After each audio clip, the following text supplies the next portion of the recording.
1,200 little phones in there. The next one has, I think, telegraph stuff in it. Old telegraph stuff.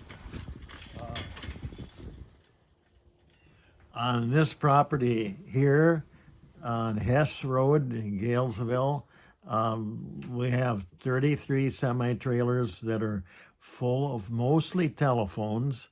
There's several large buildings, large meaning they're 80 foot or 100 feet long and so on, and they are full of telephones. One will be our workshop when we get moved out here, and we've used it as a workshop from 1976 when we came here until 1988 when OSHA convinced us that we should move into that OSHA-approved building in Galesville, which is 300 feet long and 4 floors high, and very wonderful building to operate in, but we're unable to have the resource now financially to operate out of that building, especially with the employees that are required to engage in a business.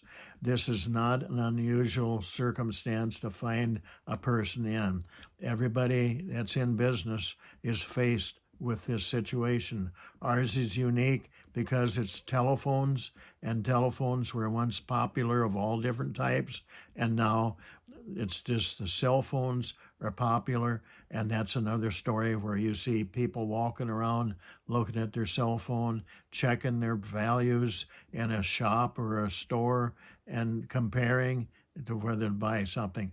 But there's another property over here that's got 12 old cars in it, and there's another property besides our big building in Galesville that's about 80 feet long and 60 feet wide, and that's a large steel building that's about half full of phones and half full of old cars and pickup trucks.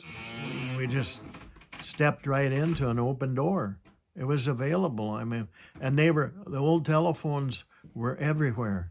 And the buyers at first were collectors and dealers that operated in the larger populated areas of the United States like New York, Florida, and California. There's one that's complete.